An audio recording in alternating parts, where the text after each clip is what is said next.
जय माता दी। नव दुर्गा सनातन धर्म में भगवती माता दुर्गा, जिन्हें आदि शक्ति, जगत जननी, जगदम्बा भी कहा जाता है, भगवती के 9 मुख्य रूप हैं, जिनकी विशेष पूजा व साधना नवरात्रि के दौरान और वैसे भी प्रतिदिन विशेष रूप से की जाती है। इन 9 दुर्गा देवियों को पाप की विनाशिनी कहा जाता है। हर देवी के अलग अलग अस्त्र शस्त्र हैं और अलग अलग वाहन हैं, परंतु यह सब एक हैं। माँ दुर्गा जी से प्रकट होती हैं। दुर्गा जी के पहले स्वरूप में शैलपुत्री के नाम से जानी जाती है। यही नव दुर्गाओं की प्रथम दुर्गा है। पर्वतराज हिमालय के घर पुत्री के रूप में उत्पन्न होने के कारण इनका नाम शैलपुत्री पड़ा। इनका वाहन गौ है, इसीलिए इन्हें वृक्षरूढ़ा के नाम से भी जाना जाता है। परंतु इनका और नाम भी है।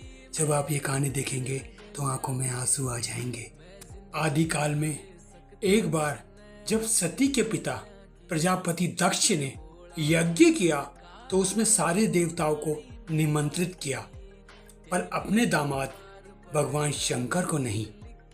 सती अपने पिता के यज्ञ में जाने के लिए विकल हो उठी। शंकर जी ने कहा, सारे देवताओं को निमंत्रित किया गया है पर उन्हें नहीं, ऐसे में वहां जाना उचित नहीं। परंतु सती संतुष्ट नहीं हुई। परंतु सती का प्रबल आग्रह देख शंकर जी ने उन्हें यज्ञ में जाने की अनुमति दे दी। सती जब घर पहुंची तो सिर्फ मां ने ही उनका स्वागत किया, उन्हें स्नेह दिया।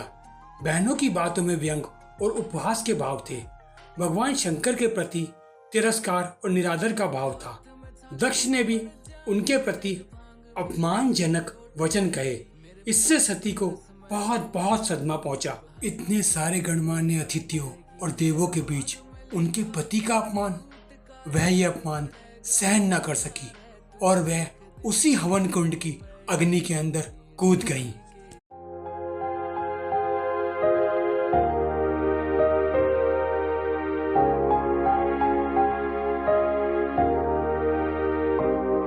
मैं भोला पर्वतकार तू रानी मैला की, तेरी मेरी पार पड़े ना बेशक लिखी पहला की।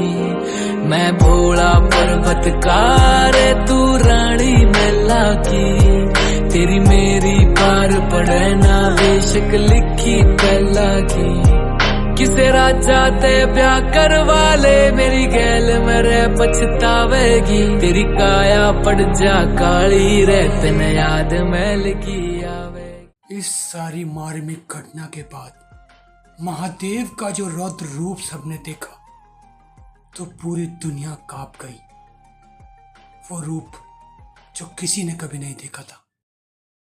मेरा कंबल तक का ब्योत नहीं जाटे, मैं ठर ठर कंबेगी। मैं आंख तीसरी आला सू, मेरे छोने चुकर संबेगी। हट छोड़ देना गोरी मेरी रैन न गल्या की, मैं जिंदगी ना दे सकता तन्ने राज्य छल्या की।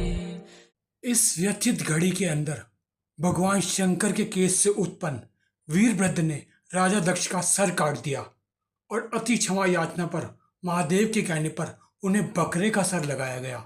यहीं से माता पार्वती सती हो गई और अगले जन्म में उनका जन्म शैलराज हिमालय की पुत्री के रूप में शैलपुत्री के रूप में हुआ।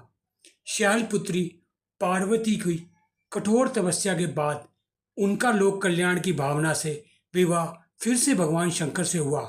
शैलपुत्री शिव की अर्धांगिनी बनी। इस दिव्य कथा का महत्व और शक्ति अनंत है।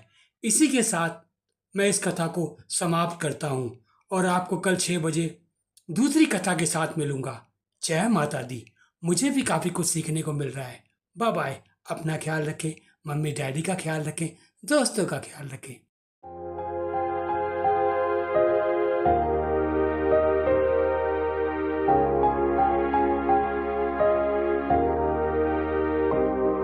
मैं भोला पर्वतकार तू रानी मैला की, तेरी मेरी पार पड़े ना बेशक लिखी पहला की।